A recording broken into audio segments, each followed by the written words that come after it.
I love Deadlock and I love the devs. And every time I criticize them, people think I hate the devs. But I actually love the devs. Like, I have a few notes here and they're literally like 2 sentences. But today, everything is gonna change.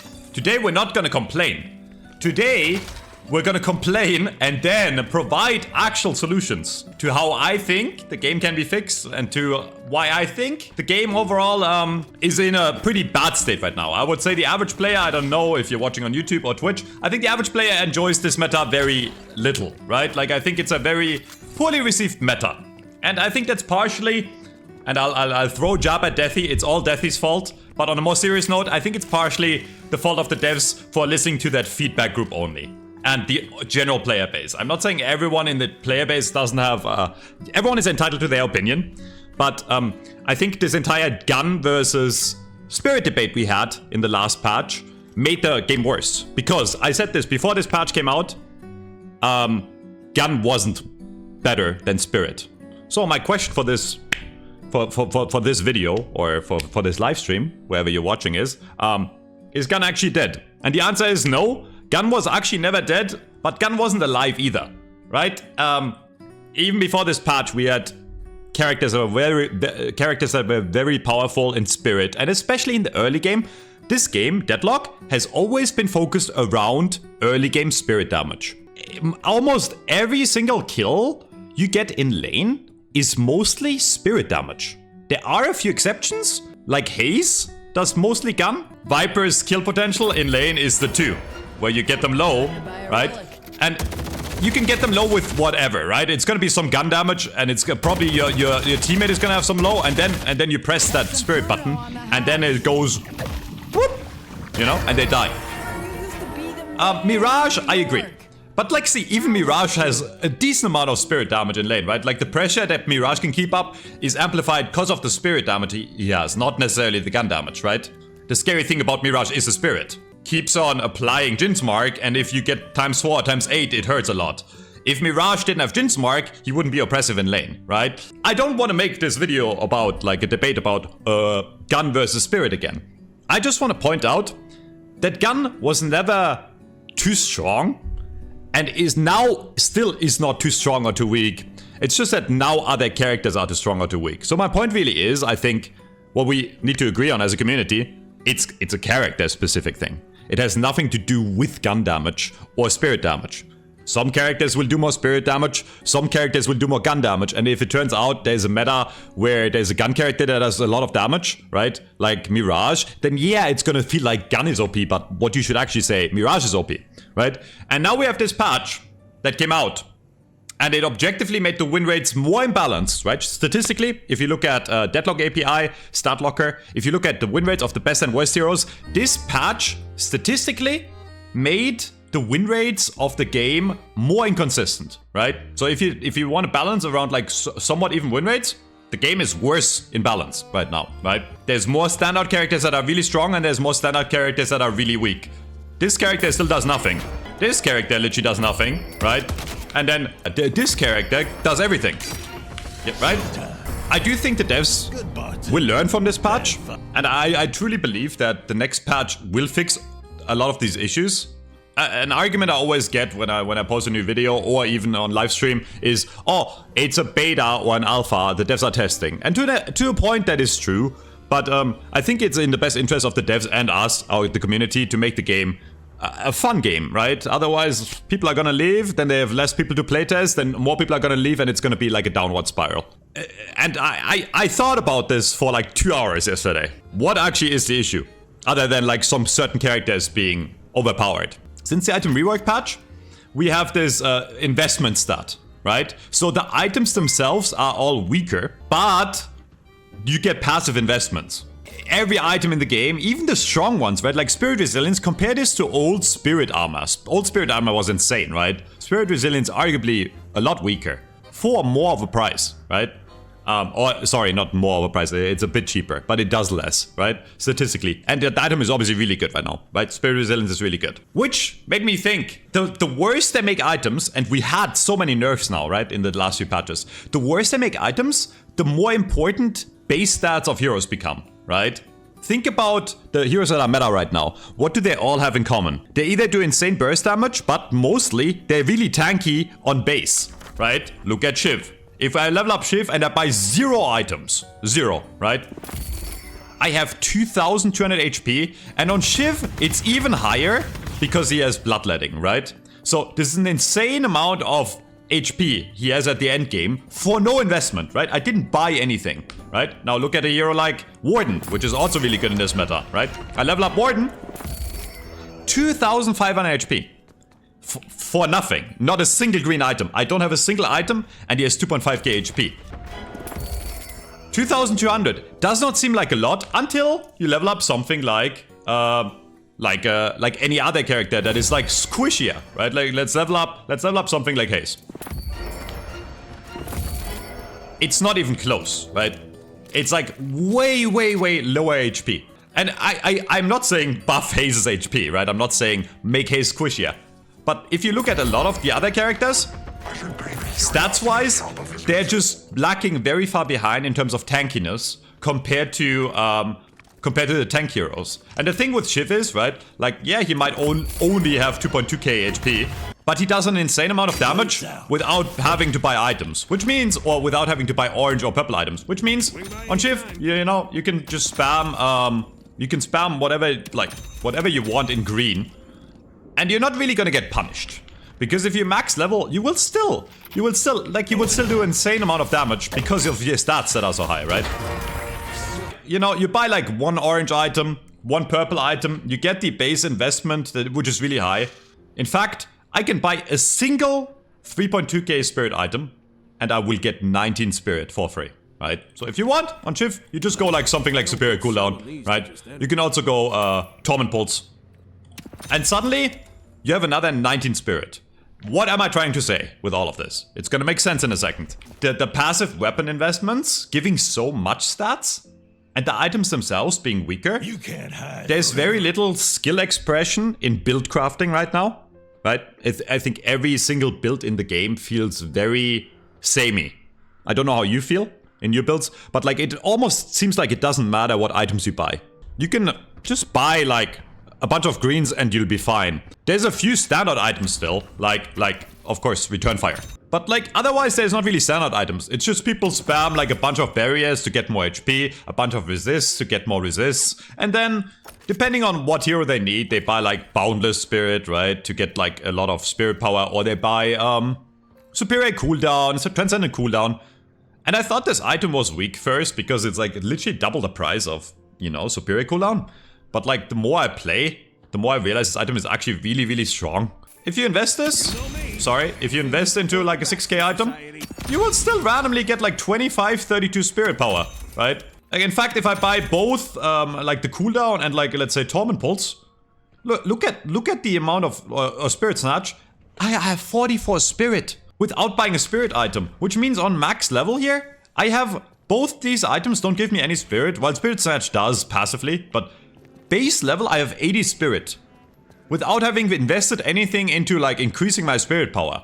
So my point is, I think they've over-nerfed items. I think we need to rebuff a lot of the items and actually make them more unique. They need to be more standout. Like look at Mystic Vulnerability. This item is absolute trash. Gives you like a tiny bit of spirit resist and a tiny bit of spirit resist reduction on the enemy. But on the same page, we need to nerf this passive investment. And we need to nerf base stats on heroes, in my opinion. The boon upgrades for some heroes is incredibly imbalanced. I think the main thing that is incredibly imbalanced right now, that really skews the meta to a deathball meta, is HP. If you look at the meta characters, all of them are really tanky, or most of them. All the meta characters are really tanky, or they have insane nuke like 7 or Pocket. We need to buff items. We need to buff items. They don't feel unique anymore at all. They feel worse than they ever have. It feels like it doesn't matter what I buy.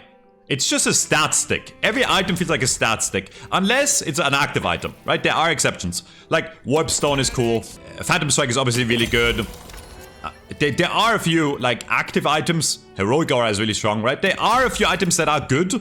But most are just feel mediocre. And this has nothing to do with weapon items or spirit items or green items. I think green items give too many stats, by the way. But they're just all weak. If I'm sitting on Haze, right? I can buy Swift Striker, it's gonna feel nice. Or I can buy Slowing Bullets, it's gonna feel nice. Or I can even buy Intensifying Mag, it's gonna feel nice. Or I can buy Kinetic Dash, it's gonna feel nice. Do you think I'm gonna notice a big difference in the game while I play? I could buy any of these items, it's gonna feel okay. There is no difference in playstyle, right? You might argue, but Metro, Slowing Bullet slows the enemy a bit, and Swift Striker gives more fire rate. Like, the difference, look at this shit. Like, why even, like, it's the same thing, you know? Like, are you really gonna tell me this is gonna be a make or break in the game where I have this item, Swift Striker, right? Yeah, I apply bullets a bit faster, but that, sorry. Good luck. But on the same page, you know, like, let's say I buy Swift Striker and Slowing Bullets. And then I buy Burst Fire instead. It feels the exact same. Items are weak, all of them. My point really is, it's not gun or spirit. It's just a complete imbalance. I think the stat stakes are too high. I do think they need to nerf all 3 investment categories. I shouldn't be able to get... let's say I play a gun hero like Haze, and I want like a bit of spirit. I shouldn't be able to just get like 10 spirit, 11 spirit for free by buying 1 cheap item. And if I buy 2, like let's say I upgrade to a Mercurial later, suddenly I have like 25 or 30 extra spirit without actually buying an item that should increase my spirit power. You get what I'm saying? Like on paper, I like the idea of these stat sticks because they make build crafting more interesting. But the meta right now, and I think my builds are pretty good, and I see this in other builds as well, so I think I'm correct here. The meta right now is hitting certain thresholds is really important, but it doesn't really matter which items you hit them with, right? It's mostly greens, right? You buy resist, and then you hit like, on a gun character, as long as you hit a 58% extra weapon damage, you're fine. Everything else doesn't matter anymore. On a spirit character, you know, as long as you hit 44 spirit, everything is fine. Everything else doesn't matter anymore.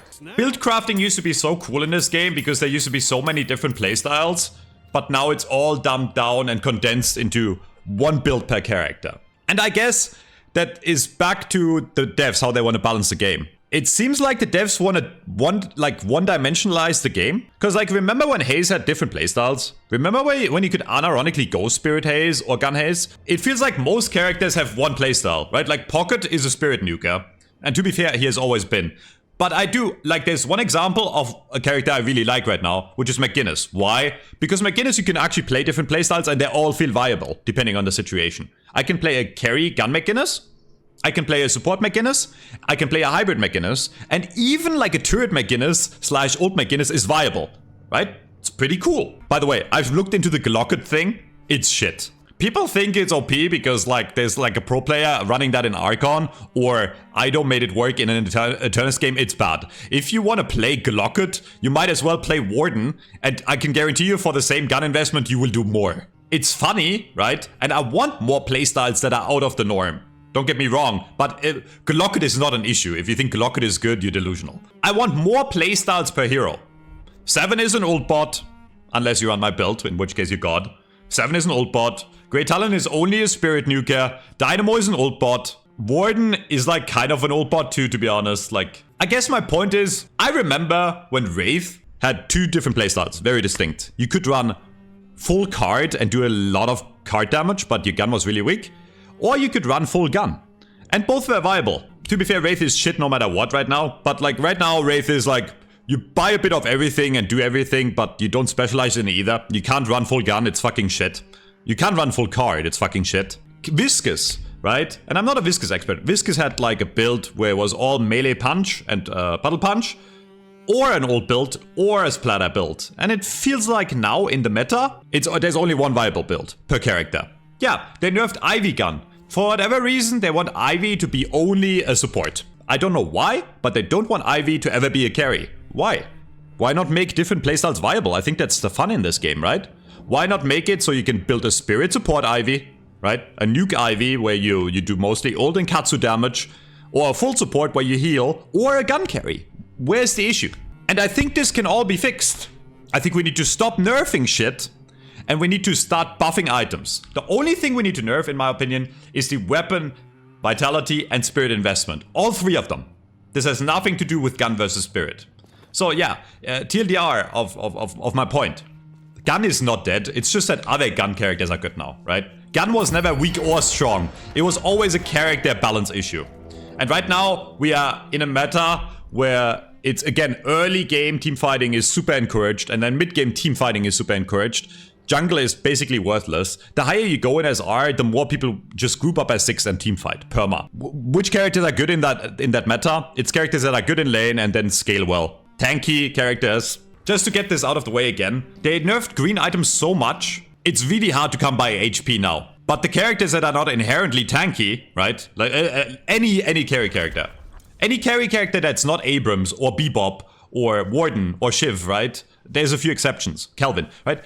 All the characters that are not what I just named can't build HP anymore properly. So that's why they're weaker in this patch. I think a big reason McGinnis is making such a comeback is they did buff her HP increase. Her HP scaling is insane. McGinnis has 2.5k HP on max level base. That's insane. So to be clear, you want to nerf all character base stats and the investment system and make the strength come almost entirely from items builds. I want more strength in items and builds, less strength in these passive investments. I don't want to nerf every base character. I want to nerf the characters that have too much base HP. I think the issue with base stats is the HP right now. I don't mind that there's tanky characters like Abrams or Shiv, but those characters are so tanky, they shouldn't do that much damage, right? They're doing so much damage as well. You can build Shiv the way Shiv functions, or Abrams, you can build them full tank and they will still one-shot you. Right? And that's the issue. How do you combat that? Either you reduce the HP or you make them do less damage. So I do think there need to be some nerfs to specific characters. And right now I think those characters are very high HP characters. And overall, I just want to mention this at the end because I think it's really important too. That alone will not fix the game. They also need to find a way to make the rest of the map viable again. Because right now, kills just give more gold than anything else in the game. And I don't mind team fighting. But if it's always the smarter choice to suicide and trade 1-for-1 compared to clearing the jungle or split pushing a side lane or stealing the enemy jungle, right? Then the game is bad. Then the game is not a MOBA anymore. But I'm not going to go too much into that because I mentioned all of that in my last video where I went into, the big issue with Deadlock. And it's the same issue where it's just perma, team fighting, split pushing is not encouraged, jungling is not encouraged. I don't want to say I want an AFK farm meta, but I remember a time in Deadlock where it was cool when you went into the enemy jungle and stole their shit and you felt really happy because it was really valuable, right? That was good. That was a fun time. Right now, if the enemy steals my jungle, I don't care because I'm gonna be perma team fighting anyways, right? So it doesn't matter if the enemy steals my jungle. If anything, they can steal my jungle and then in the team fight, they have unsecured souls. So if I kill them, I get even more money. I do like the 3-lane map more than the 4-lane map. I think there's some nostalgia and I do miss the 1v1s. But 4 lanes was not balanced.